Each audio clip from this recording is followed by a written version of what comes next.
dear students, welcome to Nakul maths classes. आज हम पढ़ेंगे कक्षा 10 की गणित और उसमें हम पढ़ेंगे चैप्टर नंबर 2 और चैप्टर नंबर 2 है बहुपद। तो उसको हम पढ़ेंगे चैप्टर नंबर 2 को। बहुपद के बारे में हम जानकारी प्राप्त करेंगे कि बहुपद क्या होता है, उसके बारे में हम जानकारी प्राप्त करेंगे। तो बहुपद क्या होता है? बहुपद में देखिए चर और अचर होते हैं, चर और अचर। चर क्या होते हैं? चर जिनका मान चर होते हैं। देखिए हम क्लास 10 की मैथ्स का चैप्टर नंबर 2 बहुपद और एक्सरसाइज 2.1 और लेक्चर नंबर 1 है ये। तो सबसे पहले हम बहुपद के बारे में जानकारी प्राप्त करेंगे। तो बहुपद क्या होता है? देखिए चर और अचर से मिलकर बनता है। तो चर के बारे में हम जानकारी प्राप्त करेंगे। चर क्या होता है? चर होता है जिसका मान निश्चित नहीं होता है, उसे क्या कहते हैं? चर कहते हैं। यानी जिसका मान निश्चित नहीं हो, बदलता रहता हो, उसे कहते हैं हम चर। तो जिसका मान निश्चित नहीं होता है,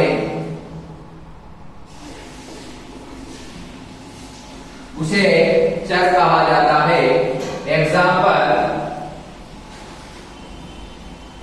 एक्स, वाई, जेड और भी ABCD के जितने भी अक्षर हैं उनको हम क्या मानते हैं? चर मानते हैं। यानी जिसका मान निश्चित नहीं होता है, तो इनका मान निश्चित नहीं रहता है, बदलता रहता है। एक्स, वाई, जेड या ABC जो भी है उन सबको हम क्या मानते हैं? चर मानते हैं। और इनका मान फिक्स नहीं होता है, निश्चित नहीं होता है। अचर जिनका मान निश्चित होता है उन्हें हम अचर कहते हैं। जितनी भी संख्या है वो बदलती नहीं है, उनका मान फिक्स है, निश्चित है, इसलिए उनको क्या कहते हैं? अचर कहते हैं। तो जिसका मान निश्चित होता है उन्हें हम अचर कहते हैं। एग्जाम्पल 1, 2, 3, 4 आदि। तो चर तो जिसका मान निश्चित नहीं होता है, ABCD के अक्षर आएंगे तो वो होते हैं चर। और अचर जिसका मान निश्चित होता है, जैसे संख्याएं 1, 2, 3, 4, 5 जितनी भी संख्याएं हो वो सभी अचर में आती है। इसके बाद में बीजीय व्यंजक, चर और अचर से मिलकर किसका निर्माण होता है? बीजीय व्यंजक का। चर व अचर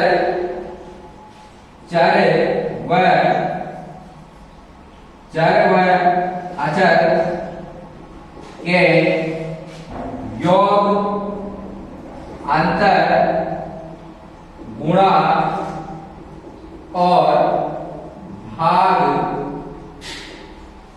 चर व अचर के योग, अंतर, गुणा व भाग से मिलकर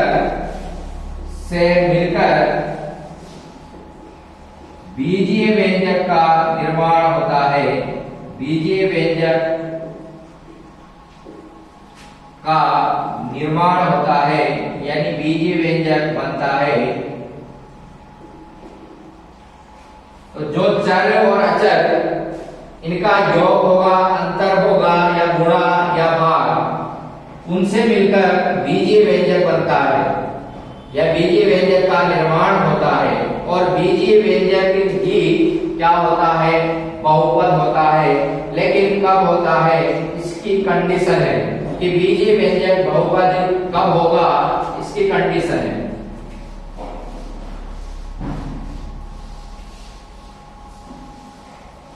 अब बीजीय व्यंजक बहुपद होगा, बीजीय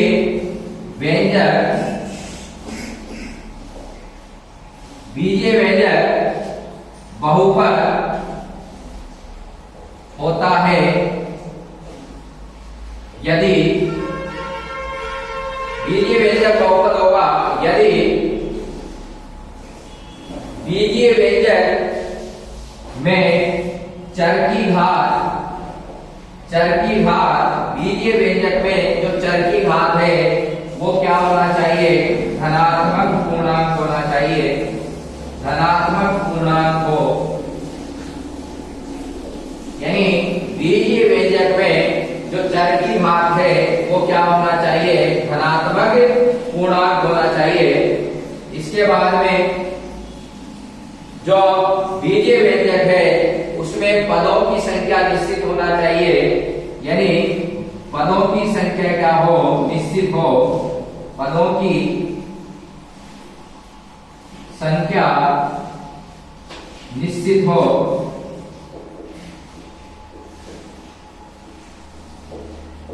पदों की संख्या क्या होनी चाहिए? निश्चित होनी चाहिए। और तीसरी कंडीशन है चर के गुणांक वास्तविक संख्या हो। ये तीन कंडीशन यदि बीजीय व्यंजक पूरा करता है तो वो क्या कहलाता है? बहुपद कहलाता है। यानी बीजीय व्यंजक यदि तीन कंडीशन अगर बीजीय व्यंजक पूरा करता है तो वो क्या कहलाता है? बहुपद कहलाता है। चर की घात धनात्मक पूर्णांक हो, पदों की संख्या निश्चित हो और चर के गुणांक जो हो वास्तविक संख्या हो। यानी चर के गुणांक में वास्तविक संख्या हो तभी बीजीय व्यंजक बहुपद कहलाएगा। अब बहुपद के प्रकार, बहुपद एक तो होता है, बहुपद के बहुत प्रकार हैं। अब हम इसके जो प्रकार हैं वो लिखेंगे, उनके नाम लिखेंगे। देखिए, एक तो होता है अचर बहुपद।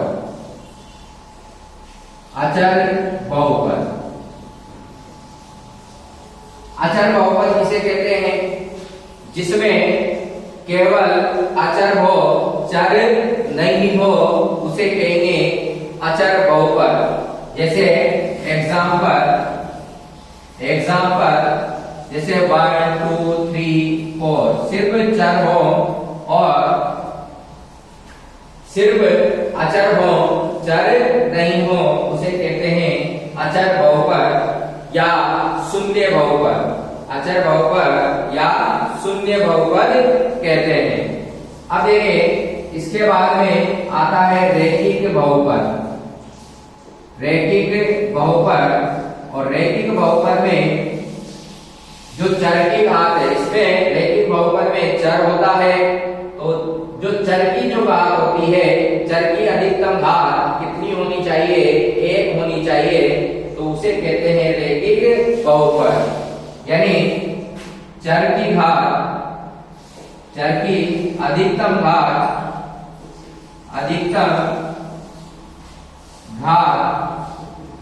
1 हो। चर की जो अधिकतम घात है वो कितनी होनी चाहिए? 1 होनी चाहिए, तो उसे कहते हैं हम रैखिक बहुपद। शून्य जो अचर बहुपद है या शून्य बहुपद है उसमें चर नहीं होता है, केवल अचर होता है, या फिर चर की जो घात है वो 0 होती है। यानी कि मान लो कि इसमें यदि यहाँ पर चर की जो घात है, चर की अधिकतम घात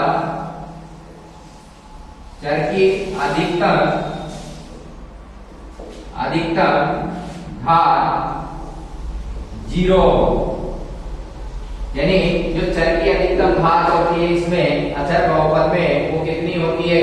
0।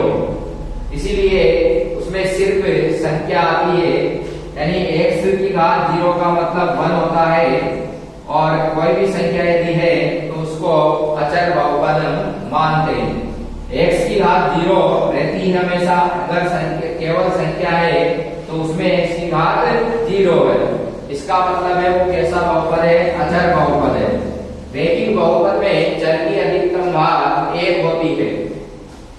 इसके बाद में द्विघात बहुपद, द्विघात बहुपद, द्विघात बहुपद, इसमें चर की जो अधिकतम घात होती है वो कितनी होती है? 2 होती है। अधिकतम घात 2 हो, यानी चर की जो अधिकतम घात है द्विघात बहुपद में वो कितनी होती है? 2 होती है। इसके बाद में त्रिघात बहुपद, त्रिघात बहुपद, इसमें जो चर की अधिकतम घात है वो कितनी होती है? चर की अधिकतम घात, अधिकतम घात 3 हो। चर की अधिकतम घात कितनी हो? 3 हो, तो इसे त्रिघात बहुपद कहते हैं। तो अचर बहुपद जिसमें चर की जो अधिकतम घात है वो क्या होती है? 0 होती है। और रैखिक बहुपद में चर की अधिकतम घात 1 होती है। द्विघात बहुपद में चर की अधिकतम घात 2 होती है और त्रिघात बहुपद में चर की अधिकतम घात 3 होती है। तो ये बहुपद के कितने प्रकार के होते हैं वो हमने इनके बारे में पता कर लिया। अब क्या करेंगे हम? इनके शून्य, क्या करेंगे? शून्य। और शून्य होते क्या है? बहुपद के शून्य, बहुपद के शून्य। शून्य क्या होते हैं बहुपद के? कि यदि कोई चर का मान है, चर का मान यदि हम बहुपद में रखें तो उस बहुपद का मान शून्य हो जाता है। तो क्या कहते हैं? उस चर के मान को हम शून्य कहते हैं। यानी कोई भी चर है, यदि चर का मान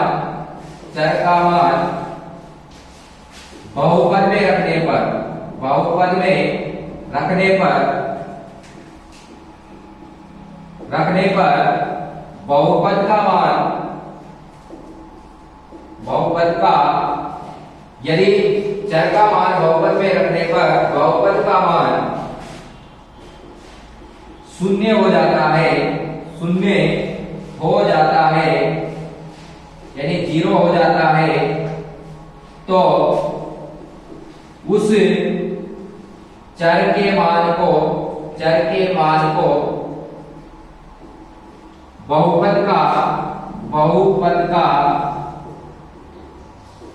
शून्य कहते हैं।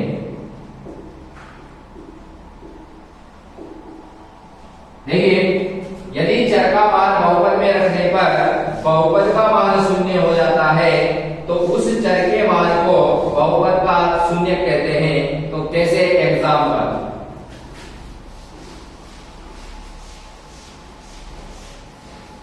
जैसे कि हमारे पास एक बहुपद है p ऑफ x बराबर x माइनस a। अब इसे जो चर है x, इसका मान कुछ भी रखने पर यदि इस बहुपद का मान 0 हो जाता है तो वो x का जो मान है वो बहुपद का क्या कहलाता है? शून्य कहलाता है। तो यहाँ पर हम x बराबर 1 रखेंगे, चर का मान क्या रख दें? x बराबर 1। ये कैसा बहुपद है? रैखिक बहुपद है। इसमें चर की अधिकतम घात कितनी है? 1। अब 1 दिखाई नहीं देती है लेकिन होती है, यानी ये घात में कितना है? यहाँ 1 है। जिसके घात में कुछ नहीं है, चर के घात में कितना मानते हैं हम? 1 मानते हैं। तो यहाँ पर घात 1 है, इसलिए ये रैखिक बहुपद है। x बराबर 1 रखेंगे यहाँ पर, तो p ऑफ 1 यानी x के स्थान पर हम 1 रख देंगे, तो यहाँ भी 1 रखेंगे और 1 माइनस 1 कितना होगा? 0, यानी p ऑफ 1 बराबर 0। यहाँ पर जो बहुपद है उसका मान क्या आ गया? 0। इस क्या रखने पर? x बराबर 1 रखने पर इसका मान 0 आया है। इसका मतलब है कि ये जो बहुपद का क्या है? शून्य है। x बराबर 1 क्या है? बहुपद का शून्य है। तो इस प्रकार हम शून्य निकालेंगे। अब देखिए किस बहुपद के कितने शून्य होते हैं। तो जिसकी अधिकतम घात 0 होती है, उस यानी कि जो अचर बहुपद होता है उसका एक भी शून्य नहीं होता है। और जिस में अधिकतम घात 1 होती है, यानी जो रैखिक बहुपद होता है उसमें शून्यक 1 होता है, यानी कि जिसकी चर जितनी अधिकतम घात होगी उतने ही शून्यक होंगे, यानी चर की जितनी अधिकतम घात होगी उसके उतने ही शून्यक होंगे। तो अचर बहुपद में x की जो घात होती है, यानी चर की जो घात होती है वो 0 होती है, इसलिए उसका एक भी शून्यक नहीं होता है। और रैखिक बहुपद में चर की जो अधिकतम घात होती है 1 होती है, इसलिए उसका शून्यक भी 1 होता है। द्विघात बहुपद में चर की अधिकतम घात 2 होती है, इसलिए उसके शून्यक भी 2 होते हैं। त्रिघात बहुपद में अधिकतम जो चर की घात होती है वो 3 होती है, इसलिए उसके शून्यक भी 3 होते हैं।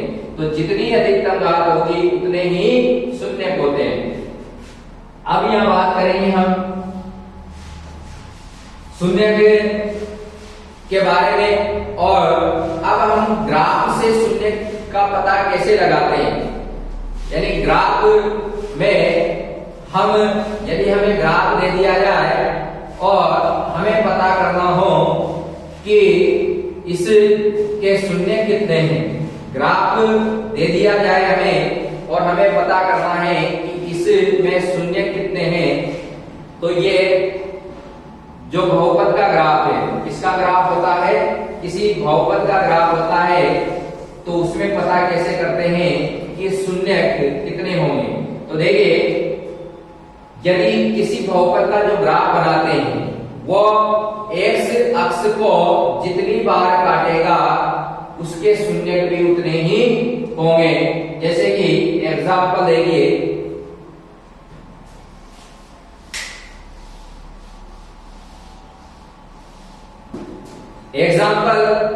शून्य के एग्जांपल देखेंगे हम। देखिए, जैसे कि मान लो हमारे पास ये ग्राफ है इस प्रकार का, ये एक जिसको कहते हैं परवलय और ये द्विघात बहुपद का ग्राफ होता है। यानी द्विघात बहुपद होगा तो इस प्रकार का ग्राफ हमें मिलेगा। तो देखिए, यहां पर जो ये ग्राफ है ये तो है x अक्ष, ये है x अक्ष और ये है y अक्ष। x अक्ष इसको हम क्षैतिज रेखा बोलते हैं और ये है ऊर्ध्वाधर रेखा और यहाँ मूल बिंदु होता है। यानी क्षैतिज रेखा और ऊर्ध्वाधर रेखा एक दूसरे को जिस बिंदु पर काटती है उसे हम मूल बिंदु कहते हैं। यानी x अक्ष और y अक्ष जिस बिंदु पर काटती है वो मूल बिंदु होता है। तो यहाँ पर ये मूल बिंदु है 0, ये है x अक्ष और ये है y अक्ष और ये किसी परवलय का ग्राफ है। तो अब हम इसके शून्यक निकालेंगे और ये जो ग्राफ है वो द्विघात बहुपद का ग्राफ होता है परवलय। तो अब हम शून्यक निकालेंगे। तो ये x अक्ष को कितने बिंदुओं पर काट रहा है, 1 और 2, यानी ये x अक्ष को 2 बिंदुओं पर काट रहा है। इसका मतलब है कि इसके शून्यक भी कितने होंगे, 2। यानी यदि किसी भी बहुपद का ग्राफ, जैसे कि एक रेखा है और ये रेखा, ये जो रेखा है ये रैखिक बहुपद की का ग्राफ होती है। यानी अगर एक स्ट्रेट लाइन है, सरल रेखा है, तो वो किसी रैखिक बहुपद की रेखा है, यानी रैखिक बहुपद है, उसका ग्राफ है। तो ये अब देखो इसके कितने शून्य होंगे। तो ये x अक्ष को केवल एक बिंदु पर काट रही है, यानी एक बिंदु पर प्रतिच्छेद करती है, इसलिए इसका जो शून्य होगा वो 1 होगा। क्योंकि हमें पता है कि रैखिक बहुपद की जो अधिकतम घात होती है वो 1 होती है और जितनी घात होती है उतने ही शून्य होते हैं। और ये रैखिक बहुपद का ही ग्राफ होता है, एक सरल रेखा, इसलिए इसका शून्य कितना होगा, 1। और ग्राफ से कैसे पता लगाएंगे, ये x अक्ष को कितने बिंदुओं पर काट रही है, 1 बिंदु पर। तो यहाँ से हम क्या करेंगे, हम प्रश्नावली जो 2.1 है उसके जो क्वेश्चन है ग्राफ वाले, हम उनको सॉल्व कर सकते हैं। देखिए, प्रश्नावली 2.1 का जो ग्राफ वाले क्वेश्चन है उनको हम सॉल्व कर सकते हैं। ये यहां पर पहला ग्राफ है इस प्रकार का,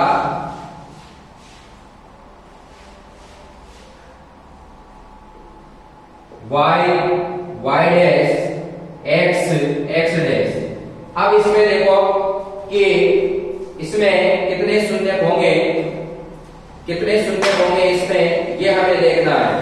तो यहाँ पर देखो ये जो ग्राफ है ये एक सरल रेखा है, लेकिन ये x अक्ष को किसी भी बिंदु पर नहीं काट रहा है, इसलिए इस बहुपद का जो ग्राफ है इसका मतलब है कि एक बिंदु पर भी नहीं काट रहा है। इसका मतलब है ये अचर बहुपद है, यानी शून्य बहुपद है, शून्य घात वाला बहुपद है, चर की अधिकतम घात 0 है, इसलिए इसका जो शून्य है वो क्या होगा, 0 होगा, क्योंकि ये x अक्ष को किसी भी बिंदु पर नहीं काट रहा है।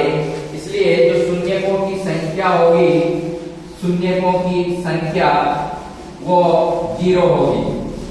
इस बहुपद के जो शून्यकों की संख्या होगी वो कितनी होगी, 0। यानी इस ग्राफ से हम शून्यकों की संख्या निकालेंगे तो इस ग्राफ की जो शून्यकों की संख्या होगी वो कितनी होगी, 0।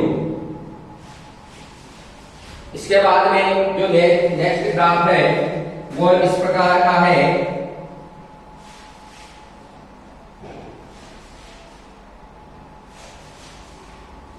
इस प्रकार का ग्राफ है, ये x डैश y डैश।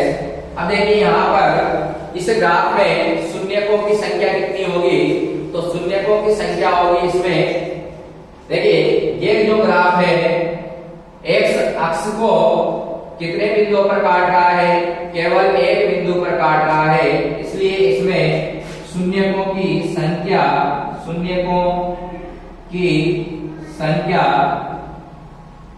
बराबर 1 होगी। यानी x अक्ष को जितने बिंदुओं पर काटेगा उसके शून्य उतने ही होते हैं।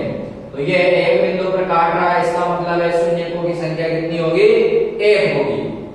इसी प्रकार नेक्स्ट है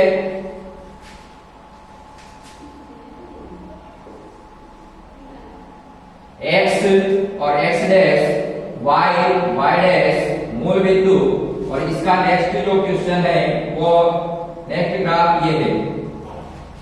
अब इसमें पता करना है हमें कि शून्यकों की संख्या कितनी होगी, तो इसमें x अक्ष को कितने बिंदुओं पर काट रहा है, 3 बिंदुओं पर, 1 2 और 3।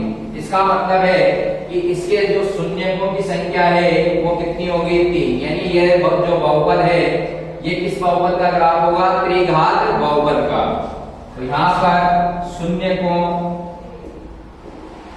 की संख्या जो होगी वो कितनी होगी, 3 होगी, क्योंकि ये x अक्ष को कितने बिंदुओं पर काट रहा है, 3 बिंदुओं पर काट रहा है।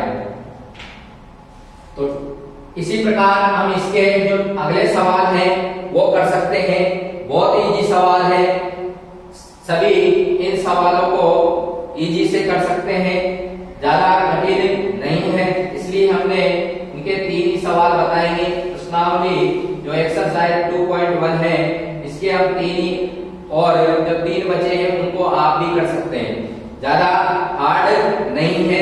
इसलिए हम नेक्स्ट जो क्वेश्चन है वो नहीं बताएंगे, हम डायरेक्ट अगले लेक्चर में 2.2 स्टार्ट करेंगे और 2.2 के हम सवाल करेंगे। तो थैंक यू, और हमारे चैनल को सब्सक्राइब करते रहें और बेल आइकन पर क्लिक करें। और सब्सक्राइब करने से क्या होता है कि जब भी हम नया वीडियो अपलोड करते हैं तो उसका नोटिफिकेशन आपको प्राप्त